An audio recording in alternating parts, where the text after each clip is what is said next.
Hello and welcome back everyone to another episode of Real Talk with Lou. I hope everyone is staying safe, staying mentally well, physically well during this COVID-19 quarantine period. I know that, having to self-isolate, stay home, not being able to do your regular routine can be frustrating. I just hope that everyone is, making the best use of their time and always looking at the fact that even though we're going through this, worldwide hardship, this worldwide pandemic that seems so dark and, there seems to be not a lot of hope.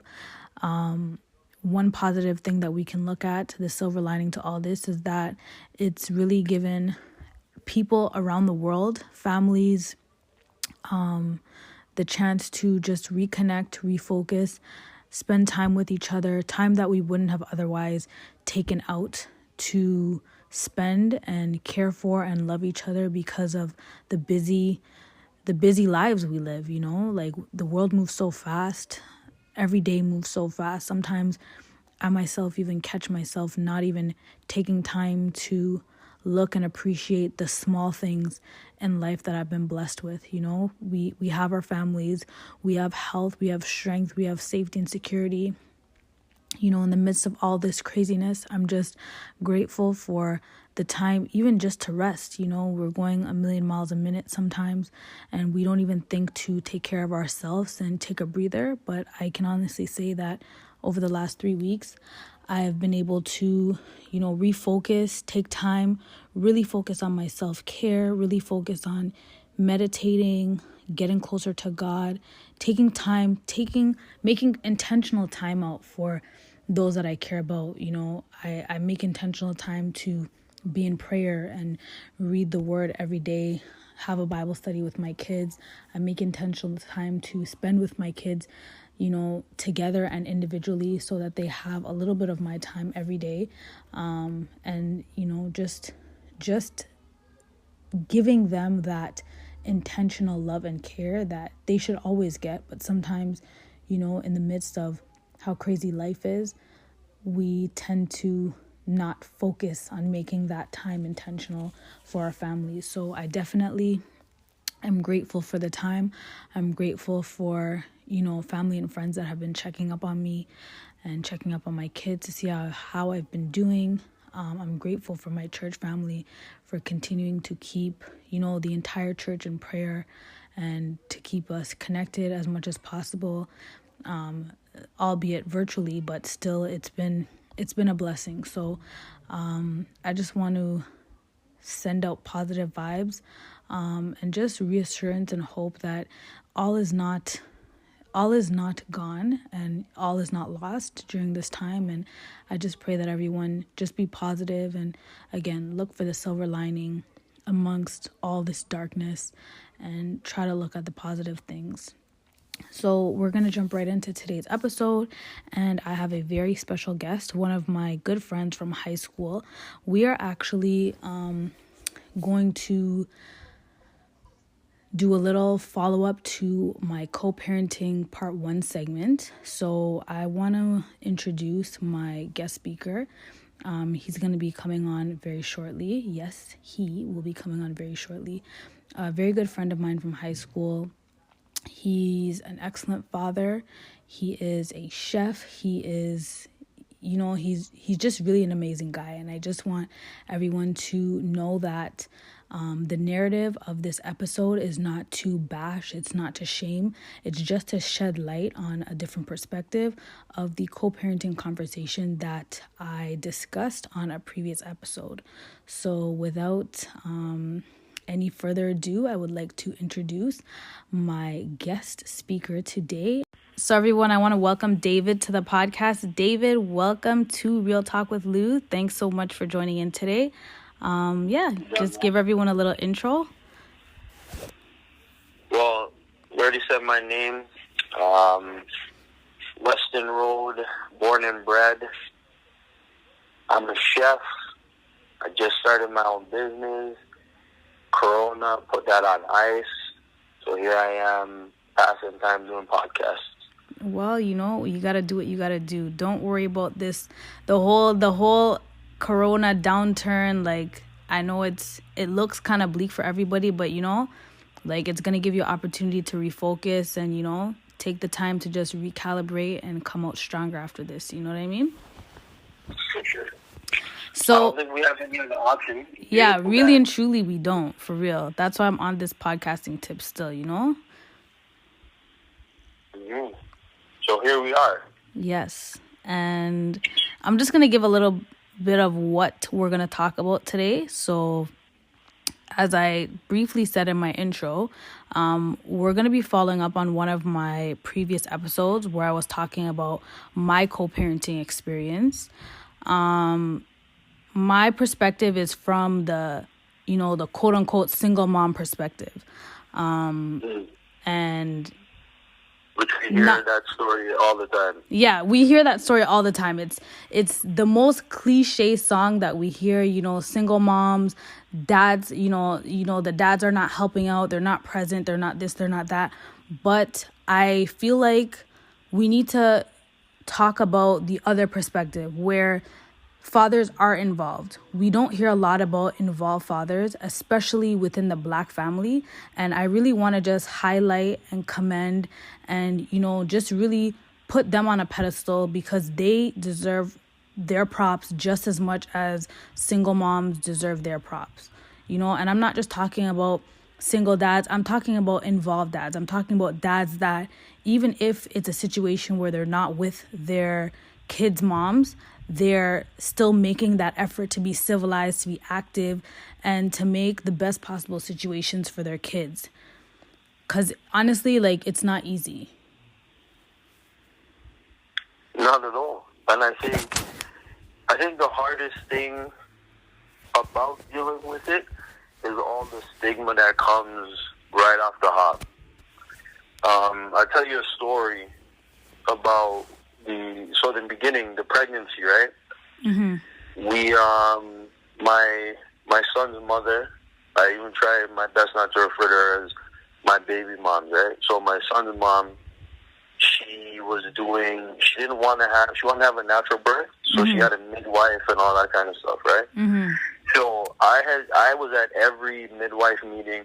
You know, I've been present since the day she told me that she was pregnant. Mm-hmm.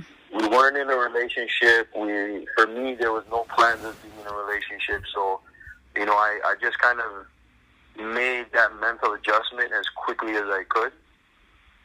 It wasn't smooth in the beginning, so I'm not going to sit here and act like everything was just gravy. But so we were doing the midwife meetings, and it was probably, I think, the second last or third last, something, you know, coming down to the end of the time with the midwife before the pregnancy. Mm-hmm. And we're sitting there, and like I said, everything was still really raw. The emotions were raw. Yeah. It was hard for us to be around each other for long periods of time because of, you know, all the things that were going on. Yeah. So the midwife is there talking, you know, doing her regular spiel, asking questions about how my son's mom is doing, all that kind of stuff, getting updates. Then she turns to me because visibly I'm uncomfortable. You can see that, like, you know, I either don't want to be there, I'm upset, or whatever it is showing on my face. Okay. So she turns to me and she's like, just randomly, like, she stops having the conversation and she turns to me and she's like, so are you planning to be a part of the child's life? That prejudgment right there, see? Right? And this was, like, it wasn't even, there was no hesitation for her. There wasn't, hey, how are you? Because her and I had never spoken, right? Mm-hmm. It was always her, because, you know, the conversation was directed to my son's mom. Like, she's the one going through her changes and giving updates and all that kind of stuff. I'm really just there to be supportive. Get the support, to be the support, to get the information that's necessary to make sure that the child is healthy. You know what I'm saying? Like, I'm just sitting there doing what should be expected of me, and it turned into a conversation of that. Luckily, though, my son's mom, she kind of backed me up where she looked at the lady like, is that any of your business? Yeah. And I didn't even say a word because I was just so surprised. I was like, yo, you don't know me from a speck of dirt, and look at how you're talking to me. You know Sorry, can I ask you one question? Is your son your first child? Yeah, this is my first job. Okay. Yeah. First but not last. So that conversation alone, that situation kind of set a precedent in my mind, and it made things very clear to me. It reminded me that no matter what I do, I could be damn near perfect in this situation for the simple fact that I'm a black man and I'm not with the mother of my child. There's always going to be some sort of speculation. Yeah. You know what's crazy?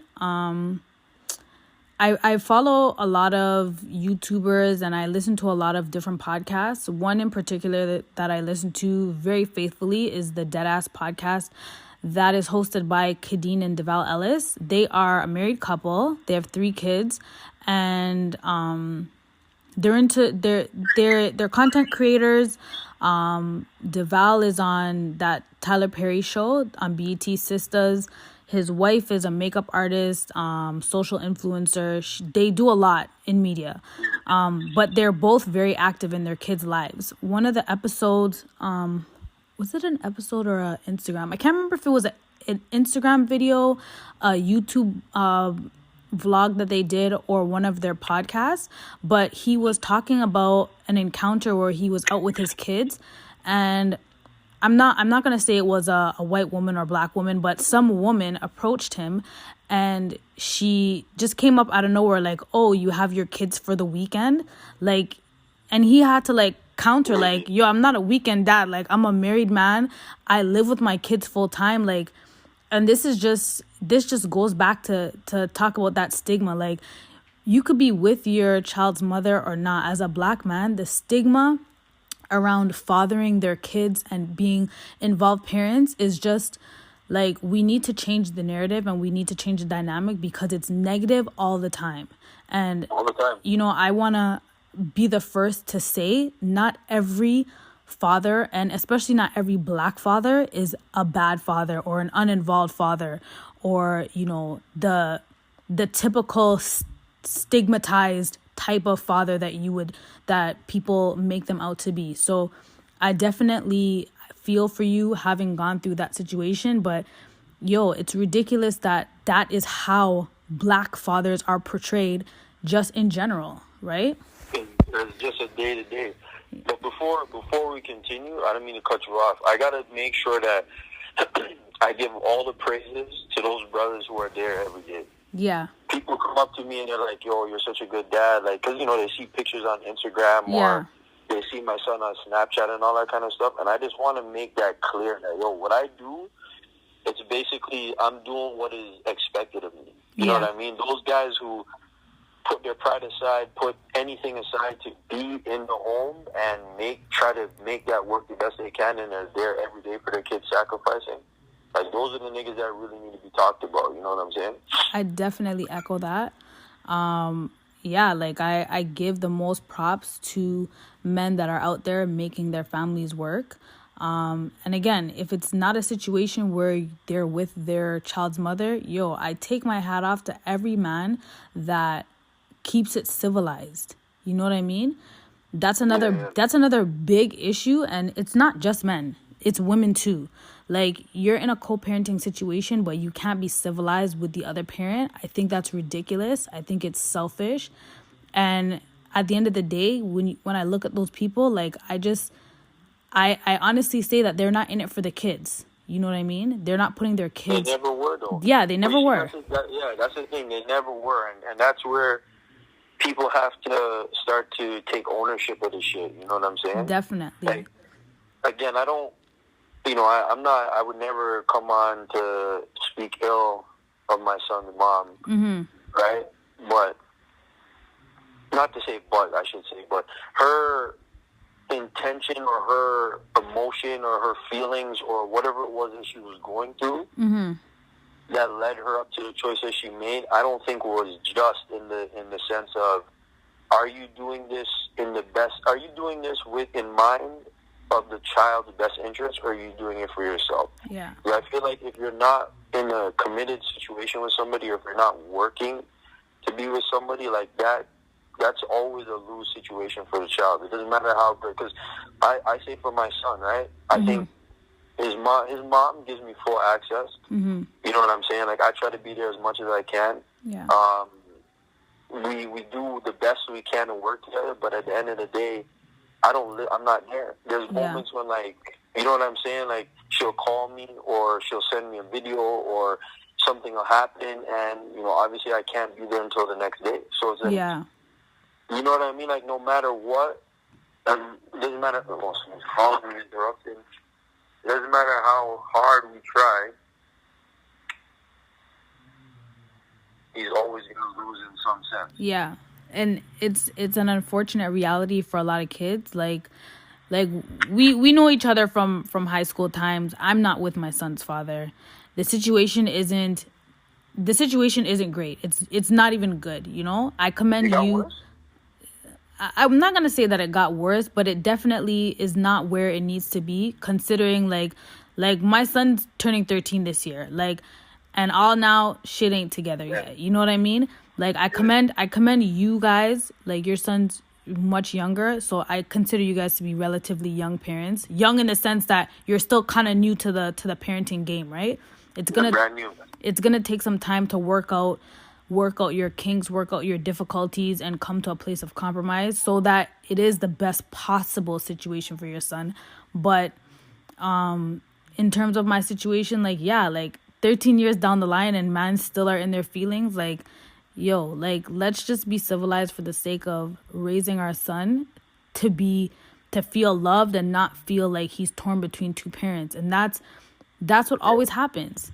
And these kids grow up, these kids are always going to grow up in that environment to resent one or both of their parents. Like, every single day I deal with having to explain myself to my son as to why things can't be the way he wants them to be. And it's not that I don't want them to be, you know, as good as they can be. It's just like, when you're fighting with somebody that doesn't want to come to a place of compromise, yo, it's ridiculous. And to hear that you and your son's mother can be civilized to that degree, like, yo, I commend you both. You know, personally, you guys may not be on the best page, but you guys are trying your best for the sake of your son. So I definitely commend that. You know what it is, though? I credit the fact that we didn't have that love between us that became jaded. You know what I mean? Like, I hear that. There wasn't that situation of, like, oh, I feel like you did something to me, like you owe me or you hurt me, or like the pain inflicted from this situation started at the beginning of this situation.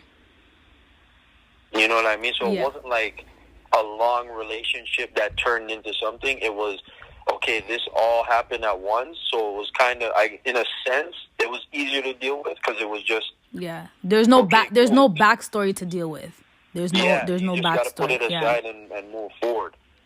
So that, and exactly what you said, the child ends up being upset at one or both of the parents. You know what I mean? Like, a lot of people take that for granted. People think that, oh, you know, the kid it's a baby or it's a child. Like, they don't know, they're not going to worry. And you try to, like, sweep things under the rug. But eventually, you're going to have to sit down and have that conversation. Like, yo, me and your dad were this, or me and your mom were this. And, you know what I'm saying? Yep. So, I don't know, it's crazy. You know, people really don't think about the long run when it comes to having kids. And then the next thing is that, from my personal experience, like, again, me not having an emotional connection to my son's mom made it easy for me to sit back and listen and observe. You know what I'm saying? Like, I wasn't trying to find things to be upset about or to, you know what I mean? Like, I wasn't looking for anything. Yep. So having that unique perspective on things, it gave me that opportunity to really realize, like, yo, hurt people really do hurt people. Yep. And people don't realize how much pain that they're in. Maybe they don't want to acknowledge it. I don't know if they don't realize, but they don't want to acknowledge it. Yeah, I think it's all a matter of acknowledging and taking accountability. Definitely. Yeah, and then when you get in this situation, because now we're not talking about a relationship where there's like a love or care or support. It's literally me versus you, or like I'm on one side, you're on the other side. Yep. And then, what happens too is like the dealing with the issues, dealing with the child is overshadowed by like the dislike and the disrespect. And even sometimes, they always say there's a thin line between love and hate. When you cross that line, it just makes everything worse. It's hard to double back once you do that. Trust me. But yeah, I wanna segue into like another area of conversation. So because I want to definitely highlight fathers, I want to highlight men that are doing their role as, even taking on that stepfather role. Because that's another big role that gets... Yeah, shout out to those brothers. That's a different level. That's another big role that doesn't get commended enough in society. Like, there are a lot of men out here that are taking up the responsibility of other men's children. And they do it willingly. They do it selflessly. They do it with the most amount of love. And to be very clear and very frank, I believe that role is sometimes even more harder than the role of a father, because a child that has a relationship with their dad, like my son has a relationship with his dad, like your son's mother, he has open access. He can see his son whenever he wants. We did go through the whole court process just because things started to move very left, very fast, and I just had to put my foot down and say, nah, like certain type of disrespect and certain type of, wild actions are not going to be happening around my son. So because you can't, move like a civilized human being without any restraints, I'm going to have to impose some sort of restraints. Not to say that he can't see his son when he wants. He can see his son whenever he wants, but there are boundaries. Now, I didn't know things got that bad. Yeah, man. Like that's another story for another day. I am with somebody else. I have another child from my new relationship, but he has stepped up for my son in tremendous ways. And sometimes because my son knows his dad, loves his dad, like he has to work extra hard to gain the respect and love of my son, which he definitely does. My son loves him, respects him, looks up to him. But that job is harder because you're not going to get that automatic love you would get from your own child. Like, with my son and his dad can do no wrong. He just has to show up. It could be weeks and months from not hearing or seeing from his dad. If he shows up, it's like all is forgiven just because it's his dad. And I understand that. With my current partner that I'm with, like he tries very hard to just make sure that he's the best role model that he can be. You know what I mean? So I commend the parents, stepmoms, stepdads that are taking on the role of parenting a child that's not theirs, having to deal with, sometimes kids are disrespectful. You don't always get a kid that's going to love their step-parent. And sometimes... More times you don't get the one that loves their step-parents. More times you don't. More times they give step-parents a run for their money. So I take my hat off to those step-parents that are holding it down and doing it selflessly, because it's not an easy job. It's harder than being the actual parent, the biological parent, because you have so much more to prove. Anything you want to say about that? Yeah, no, for sure. My brother, the wonderful thing about kids is like they could bring the best out of you, and then obviously, as we've talked about in these situations, it can bring the worst out of people. Mm-hmm. But when you get that unique situation where the step-parent and stepchild's relationship is just natural, and like they have that like symbiotic bond of like, as if it were parents. Mm-hmm. My brother is a stepfather to a young woman. She's, how old is she, 11? 11, 12 in that area. Mm-hmm.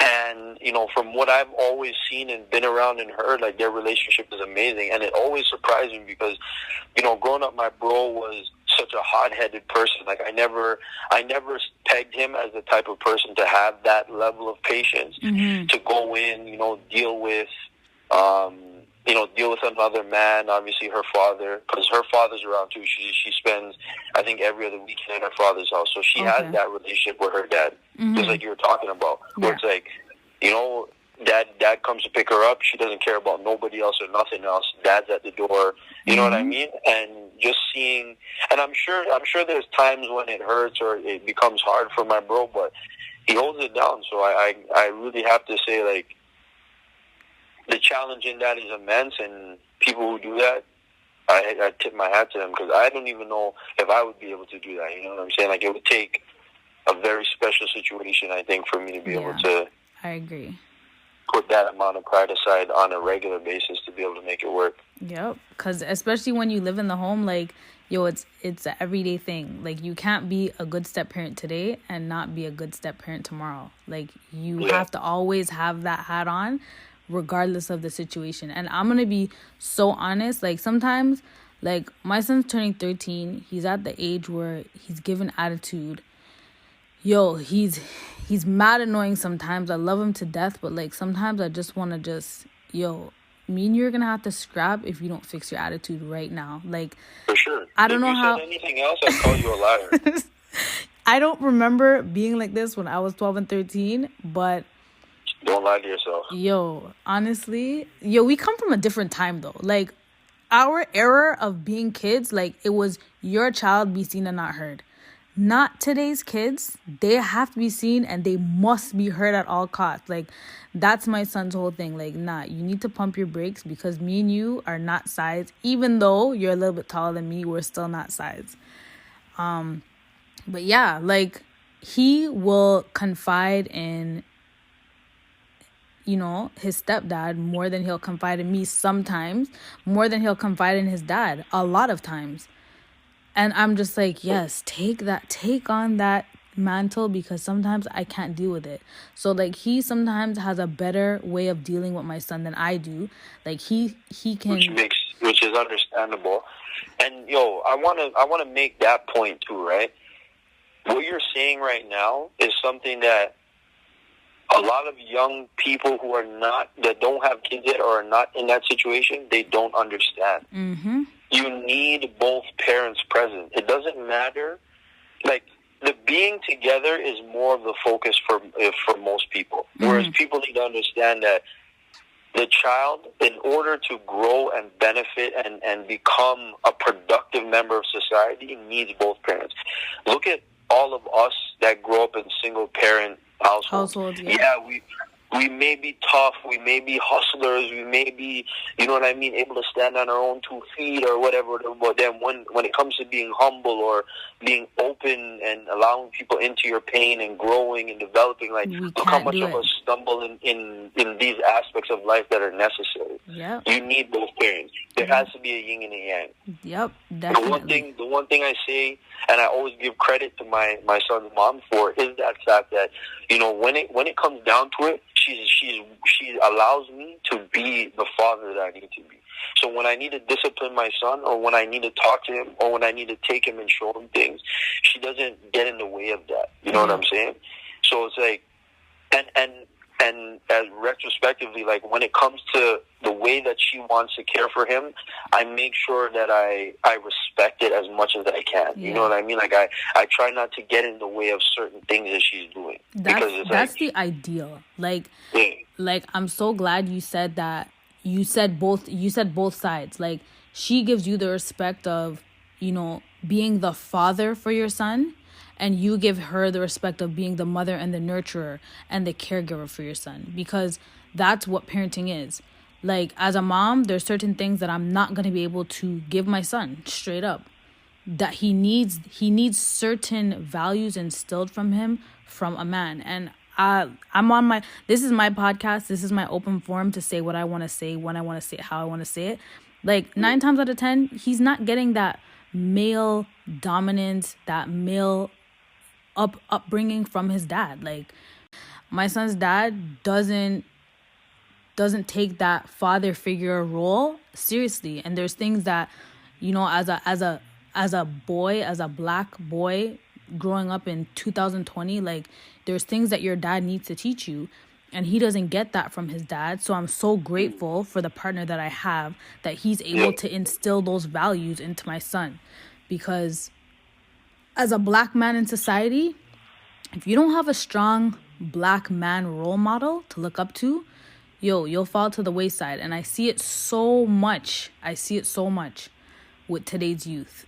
It's crazy, it's scary, and it's so unfortunate. 100%. Yeah. And I love that topic because it's so prevalent in our society that it surprises me how much people overlook it, like not having a strong black role model. But I'll give credit to, the men who are not there for their kid or not around their kids that are going through their own pain. Yep. Because the pain is real, and again, I understand it because when I found out I was having a son, right, I was excited. I was doing cartwheels. I was like, yeah, I'm gonna teach him how to play ball. I'm gonna, you know what I mean? Like me and him are gonna roll. I'm gonna show him how to fix his first car, and like I'm thinking about all this great shit. And then as the weeks started to count down, I started to realize I'm like, yo, I'm gonna have to teach this guy how to be a man. Yep. Like I'm gonna have to teach him how to be a good man. I'm gonna have to teach him how to deal with a woman properly. I'm gonna have to teach him how to talk to people properly. I'm gonna have to teach, you know what I mean? Like I'm gonna have to teach him how to deal with teachers, deal with police, like deal with all the kind of pitfalls that I had dealt with. And then I started to become scared because I was like, yo, I never had anybody teach me this shit. It's a scary thing. Yeah, I'm like, especially I figured out a lot of this shit by messing up. Like I made a lot of mistakes. You met me because of one of the biggest mistakes in my life. I moved to AJS because I got a restraining order and got kicked out of school, and I couldn't go to school in the TDSB in my area. Wow. Yeah. So those are the kind of pitfalls that I had to go through to become who I am today. And I'm sitting here, I'm like, okay, well, I sure as hell don't want that to be the case for my son. Yep. But do I have the tools to teach him how to be better? When I tell you, Lucretia, I read 13 books last year. Like you know what I mean? Like I really had to change it. I had to change who I am, and I have a whiteboard on my wall I'm actually looking at right now where I write down the things that like I wasn't good at, and the things that I'm getting better at, are the things that I've actually changed. And I know that takes a lot of work. So when I look at the brothers who choose not to be around, or whatever it is that is holding them back from being around, I just say to them like, yo, just know that I care about you. I understand your pain, but you've got to do the work. Like you have to do the work. It's not, and nobody should tell you that. Nobody should be here holding anything over your head, because if you've dealt with real pain in your life, like say you grew up without a dad, or you've seen your mom struggle her whole life, say you watch her go through physical or emotional abuse through relationships, you know what I mean? Whatever it is that you went through, you just got to know that, that's your story, but you have a chance to rewrite the next chapter. Like, don't let that be your whole story. You know what I'm saying? And don't let that fall on the next generation. That's the biggest part. Yeah. My whole motivation is I know what I've been. You know what I mean? I remember when I was in the streets, I know how I treated some of the women that came into my life. I know how I've dealt with some other black men that have come across my path. I know, like I said, what the consequences I've faced from my actions. I have the first-hand experience of that, and I say, okay, cool. Let me learn from it, and let me make sure that as my son goes forward, I'm not passing that down. Like, that's not a part of that's not hereditary. You know what I mean? Like the dumb shit I did. Yep. So, yeah. No, I commend you. I commend you for recognizing the change was needed and making that change, because a lot of people will let their story be their downfall and just sit in it and wallow in it and expect people to pity you for your entire life. And honestly, in the society we live in the day and age that we live in, we can't be expecting people's pity anymore, because we've all been through it. We're all going through it, and we're all trying to get out of it. So I definitely commend you. And to people that are going through whatever they're going through, have been through certain traumas, like, yo, I've been through a lot of trauma in my life. I'm using this podcast as kind of an outlet to slowly get it out, because I don't really open up with a lot of people about the things that I've been through. Yo, therapy is the best thing possible. And it doesn't have to be with a psychiatrist, a psychologist. Yo, it could just be someone you trust that you can open up to and just get certain things off of your chest and get a different perspective. Because we'll keep all this stuff in, we'll beat ourselves up about it, and then nothing changes. You know what I mean? Yeah. So that's one thing that I definitely promote. Like, Black people are afraid of therapy. Like, nah. As people, not Black people, you need to be able to go through a healing process for whatever trauma you've experienced in your life. And therapy is not for people that are crazy or whatever the stigma is. Therapy is necessary to help you be better. But yeah. 100%. Yeah, man. But you also got to remember, you also got to remind them that therapy is nothing without doing the work. That's true. It definitely is nothing without doing the work. I was in therapy for over a year before I had any type of breakthrough. Over a year. 18 months going to therapy every week, every other week, to just sit there and just be like, yeah, whatever. I'll just hear what this lady has to say and do my 1 hour sessions, and I'll see you in 2 weeks. Peace out. And I legit did no work. And when I finally... previous episode, the argument that sent me to therapy, that really goes into detail as to why I started therapy.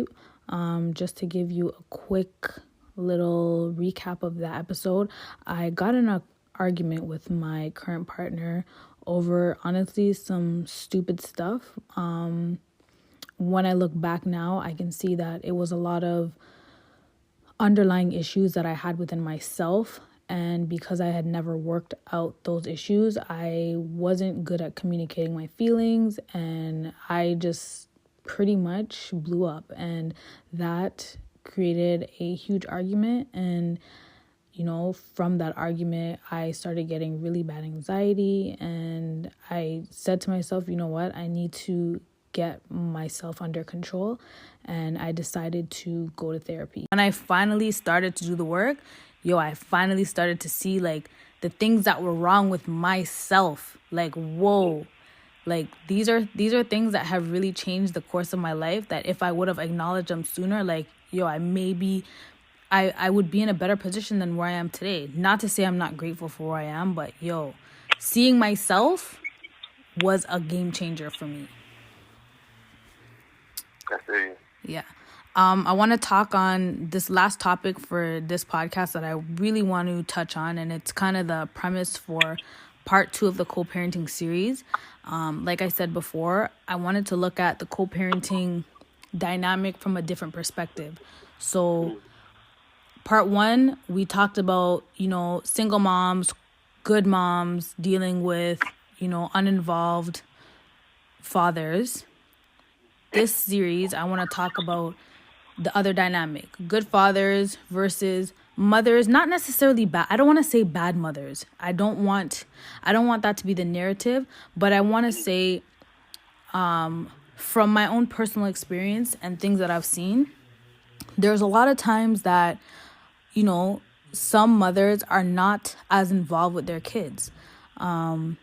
I don't know if you know my son. He plays for Yace. It's a basketball organization based out of Jane and Finch. And I want to big up the Yace community, the Yace family, and just big up the fathers that come out every week for the D-League, the house leagues. All the fathers that come out 3 and 4 times a week for practice. The fathers that come out to every game and every tournament, that travel with their kids. Like, my son's on a team. There's 12 kids, 12 kids, and 90% of these kids' fathers are in the gym every practice, every game, every weekend session. Like, the outpour of fathers that are involved in their kids' basketball within this organization is tremendous. So I definitely want to shout out the parents, especially the dads that come out for the Yates kids, like, yo, it's something that you never see. Like, if you've ever been to one of our tournaments or one of our weekend sessions, we play out of CW Jeffries. Like, yo, every day it's all the dads in the gym with their kids. You know what I mean? 90%. I can't wait for those days. Yo, 90% of the times, you don't really see that much moms. Like, there are moms, don't get me wrong, and I commend the moms that come out. I'm one of the moms that come out every practice and every game. But there's only a handful of us. There's legit only a handful. And my question is, like, where is the involvement from these moms? I know moms gotta work. I know moms gotta, they have other kids to take care of. But sometimes it's not that. Sometimes these moms just don't come, And for kids, and people may think like, oh, boys need their dads. Like, nah, man. Boys need their mothers. They need their mother's love. They need their mother's approval. And I feel like a lot of times these moms don't get put on blast. And, I'm going to be real. They need to get put on blast sometimes. That's a sticky topic. You're trying to make people flood my inbox with bare violence after this one. It's not. And like I said, it's not a derogatory thing. It's just always something I think about because I'm out there. I'm one of the moms that are out there every weekend. I'm one of the moms that are out there every practice. Like, my son has to go to the States. Like, I'm there, Those moms, you know what it is, man? A bitter black woman that's the worst situation on planet Earth. Like, there's nobody with the type of negative energy as a bitter black woman, And it's unfortunate because they always take it out on the kids. It's like, in a lot of those situations, they're afraid to really get at the dad. So, you know what I mean? Like, they do those things that are, like, sneaky and shit. You know what I mean? Like, oh, yo, take him to this tournament. And they're just sitting at home doing nothing. Or, like, yo, they try to bat up the man. Like, yo, you don't spend no time with your youth. You don't do nothing for him. You don't even buy him shoes. Just so that they could go out to the club on the weekend and shit. Or, go, I don't want to cuss on your podcast, but go lie down with an ex-man and all them kind of wild stuff. Like, there's some people out here that are just, there's no limits to what they do, you know what I mean? I don't know, man. And those are the most unfortunate things because, in a situation of parenting, the mother always has the power. The mom has the most power. The mother always has the power. Like, in society, when a woman pushes out a child, they're the primary caregiver. But there are some women out there, they push out their kids and they're gone about their business. Yep. This is a fact of reality that does not get talked about. We want to stigmatize black men. We want to stigmatize black men for quote unquote not being there. Okay, there's a lot of times black fathers are not there. And these are the questions we need to ask. Why are they not there? Are they not there willingly, or are they not there because it's a will forced upon them? They don't talk about that. We want to stigmatize black men for being whatless dads. Okay, are they being whatless because they genuinely don't want to do for their kids? Or are there underlying factors why maybe they can't get a job because they got in trouble? There's a lot of issues that hinder a man from doing what he wants when it comes to relationships and kids. What if he got in trouble like with domestic violence and now he can't get a job because everywhere under the sun requires a vulnerable sector check? Like, I wouldn't be surprised if you work at McDonald's and you need a security clearance in 2020. Everywhere you go, there's not a lot of jobs that you can get out there right now that you can get without a security clearance. Now, once you click that box, yeah, you're finished. When you click that box, it's a wrap, right? Yeah. And then what are the alternatives? You go to the streets, or you go on social assistance, or what? Right? There's not a lot of alternatives for black men in society to do good when they've been dealt a bad card, right? Not to excuse the ones that generally don't want to do anything. I'm not excusing those ones. But for the ones that are forced into certain situations, like, they're stigmatized. You know what I mean? Yeah, 100%. Women don't get stigmatized for their bullshit. And I'm going to be the first woman to call it out and not care. Like, people can scandalize my podcast. You guys can jump on my Instagram. I don't care. I'll just turn off my comments. But real is real. Chef Mac, hit me up. I'll take the smoke. Like, real is real. My podcast is Real Talk with Lou. I'm going to say it loud and I'm going to say it proud. There are moms out there that get the most props for nothing. They get the most props. They have their kids. They hold their kids hostage from their dads. Then they want to say their kids' fathers are whatless men, whatever. Like, no. I personally know people that keep their kids hostage from the dads. And then want to cry and say that, oh, my kids' fathers, they don't do nothing for them, ray nonsense. But when was the last time you willingly allowed your kids to go see their dads? You know what I mean? Yeah. I know women right now that have kids and the fathers are single dads, or they're taking care of these kids full time with their significant other, and another woman is raising their kids. You know what I mean?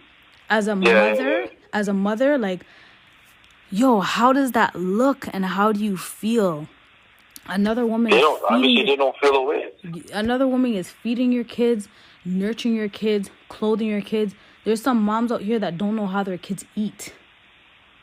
You know what I mean? Yeah. And then on top of it, want to have an attitude about it. Like, yo, it drives me crazy. It legit drives me crazy. I don't want to meddle and I don't want to pat on my back, but I feel like I do a pretty good job. I feel like I'm fair. Pick up yourself. I feel like I'm fair as a co-parent. Although it's not easy, I try to be as fair and as just as I can be. You know what I mean? You mentioned another really really crucial detail. You have people in relationships that don't have kids, that don't see the necessity of having both parents raise a child because they don't have kids. They don't know the experience. You know what I mean? So you're in a co-parenting situation where, you know, maybe the father is with a female that doesn't have kids, so they don't make no effort to make sure that that father is bonding with their child. Or a woman with a man that doesn't have kids, so he doesn't make an effort, make sure there's an effort made for that mom to make sure she has her kids on a regular basis. You know what I mean? Yeah. It's just crazy. It's just crazy to me. It's honestly crazy. This is a topic that I can go on and on and on and on and on about. It's hard. With those girls, again, because all of the personal growth and development that I've done for myself, it's really given me that perspective of what pain looks like. Any woman, like the bond that you have with a child that you've carried for 9 months, and you're willing to have that child any sort of way in the streets, with whoever, you're leaving the kid with with their grandparents. You don't give a shit what's going on. You're on the road doing your thing. Like that, there's some sort of mental illness there. There's something wrong there. It may come from your own upbringing, because you know what I mean. Shit don't fly far from the block, right? So if your mom was like that with you, you're gonna assume that's normal behavior. You know what I mean? And those are the kind of people that, more than anything, they need help. Like, they need real help. They need somebody to step in and be like, hey, you know what I mean? Like, this is not okay. This is what is necessary. Because a lot of us have grown in situations where we didn't fully get the nurturing that we felt we needed or deserved or desired or whatever it is. So we move forward in life with that, oh, I made it I'm alive, so my child can make it through the same thing. Oh, they don't have it as bad as I had it. Like, you hear a lot of black people say that. Yeah. Like, I think that's the number one phrase in especially Caribbean communities. Yeah. You don't have to deal with the things I had to deal with. I'm not even gonna lie. I feel like I said that to my son like recently. Like, he's talking to me about doing. You probably said that 2 weeks ago. He's talking to me about doing chores and helping out in the house. Like, yo, man didn't know what kind of chores and helping out I had to do in my household. Take out like a 1-2 garbage shouldn't be no problem. But yeah, you see. So when you move forward with that, it's kind of a blanket to just excuse a lot of bad behavior. True. You know what I mean? So really, like, yo, when you see people acting like that, like, yo, if you're at basketball and you ain't seen their moms around, you gotta check them. You gotta say, yo, are you okay? Like, are you good? Because some of them legit don't even want those kids that they have. Yo. They may have had the kid to hold the man. I was just about to highlight that. Like, you have these women out here that want to trap mans, you know. Yep. And they have kids. They don't necessarily want these kids. And then what happens? These guys don't stick around. So no man is sticking around for no.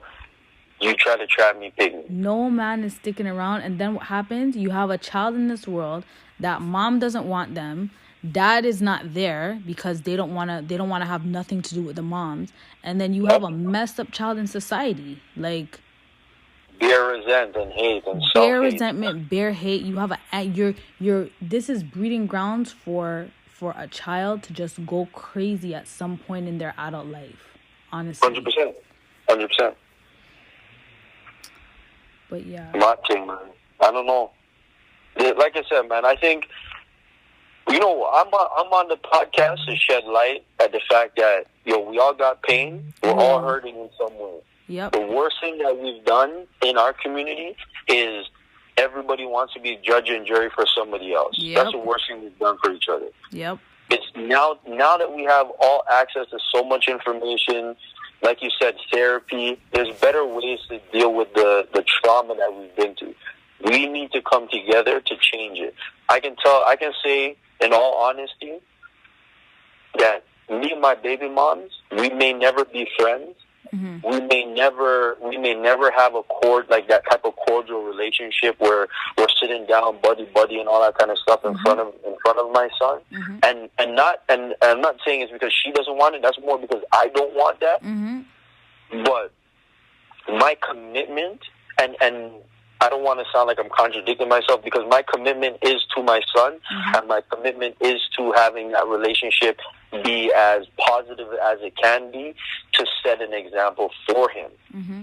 So we, you could ask my mom, you could ask my brothers, you could ask my sister. Like, I've relied on a lot of people to keep me in check. Mm-hmm. They're the ones that'll link me and be like, yo, are you really trying to make an argument out of this? How does that benefit Damien? How does that move your situation forward? You know mm-hmm. what I'm saying? And I think instead of being judge and jury for each other, it's time for us to be each other's biggest support. Yep. And have hold each other down, because like we were just talking about, if it takes mom and dad to be able to raise a child, who's going to be there for mom and dad when they're going through things? So it got to be brother, it got to be auntie, it got to be cousin, it got to be neighbor. You know what I mean? Like, we have to now have that community feel where we're getting back to that big black family where it's like, that's what they talk about. It takes a village. That's what they talk about. I definitely agree. That 100% agree. And I just want to, I want to commend you for being able to, whether it's you putting your pride aside, because pride is a big thing. Some people don't want to put their pride aside for the sake of making life better. You've obviously been able to put certain things beside you, and same with your son's mom. She's obviously been able to put certain things beside her to be able to come together and make the best possible co-parenting situation for your child. I'm not saying that the situation is the best situation ever, but in terms of your situation, it's the best possible situation for you guys. And for sure. Shout out to her. Yeah. I just feel like that's the goal. That should be the goal for any parents that are, whether you're together, whether you're doing the co-parenting thing, whether you're a step parent, like if you're a girlfriend or boyfriend that's involved with somebody that has kids, like everybody's pride should be put out of the picture, and the child needs to be the focus, and everyone needs to come to some sort of agreement. And the bottom foundation of the agreement is respect. And I sense that you have a respect for her and she has a respect for you. And once that respect is always there, it doesn't have to be like, it doesn't have to be love, it doesn't have to be anything. It doesn't have to be cordial, doesn't have to be, there's no friendship there, but respect makes things, it's a must. Yeah. respect makes things move so much more smoothly. And you guys, give yourselves a pat on the back and just keep doing what you're doing and keep striving to do better for your son. We out here. You'll see, man. I would love for you to meet him too. One day, 20 years. I haven't seen you in, I don't even know how long, but I think your baby shower, was probably the last time. My baby shower for Javian, right? Yeah. That was in 2007, fam. We're in 2020. I'm just trying to be a good dad. I'm not a good friend. That's your number one role. Side note, before we close out the podcast, I just want to give people a little story time just to like shed light on, me and your friendship, how far we go back. So, David mentioned he moved up to Ajax in high school. I actually ended up going to the same high school as David because I made some bad decisions in my high school life, which wound me up having to move schools as well. And yeah, David, do you remember one of our first encounters at school at J. Clark? Do I remember the first encounter? One of the. Nah. Wow. I don't think so. What I remember is you being on the phone with your son's dad. Like, I remember all of those combos. Remember, he used to be at my house all the time, or I was at his house all the time? Oh, wow. I don't even, all this you're telling me is news to me right now. You didn't know that? Nah, man. I knew you guys chilled. Like, you, him, Randy, who else? Justin. Big up Justin Darlington, Just Fly. He's out there doing big things. It was really just me, him, and Randy, or me and him one time. Okay. And I'd be there kicking it, playing games or whatever, or... You know what I mean? Like, he'd be at my crib, and yeah. I felt like... You don't remember when I had to bat up mans for his cell phone, though? What cell phone? Remember his phone got stolen and I had to bat up a man for his cell phone? By the weight room hallway, I think. That's by the gym, alive? Yeah. I can't remember my youth's name, but he stole Nick's cell phone. Why do I feel like I remember this? You do remember this because you were my backup, fam. And you were standing there clapping your hands, your hands, and you're like, yo. And every man was in the hallway quiet because they didn't know. They're like, yo, is this for real? I think I remember this, yo. Yeah, man. I had that blue diamond cut bomber jacket, right? Yeah. That's crazy. What a throwback. Yeah, man.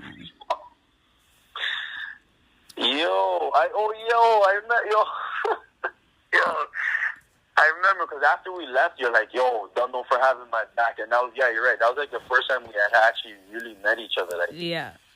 Because I'd heard your voice or I had known who you were from the phone of you guys talking, but we never hung out or anything. Yeah, man. That's crazy.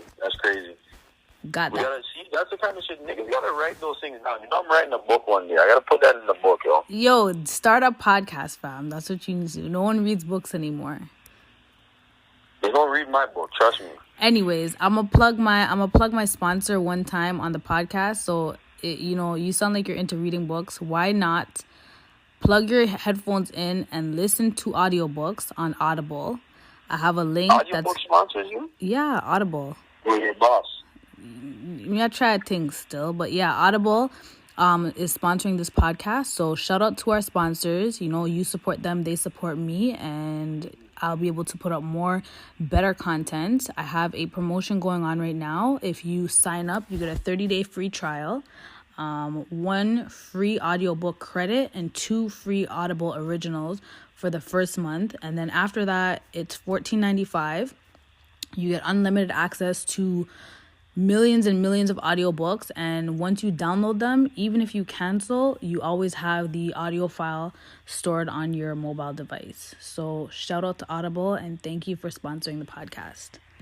Shout out to Audible. If you guys don't know about them already, you're joking. Audible is like one of the most reputable brands when it comes to audiobooks. Yeah. Link will be in the description, everybody. I'm going to wrap this episode up. David, thank you so much for coming on the podcast. Shout out to all the dads out there. Shout out to you, David. Big up yourself. Keep doing what you're doing. Much appreciated. And yeah, definitely don't be shy to come back on. We have lots of topics. We keep it 100. Real Talk with Lou. I'm signing out. David, thank you so much. Always. All right, we'll talk. Take it easy. No. All right.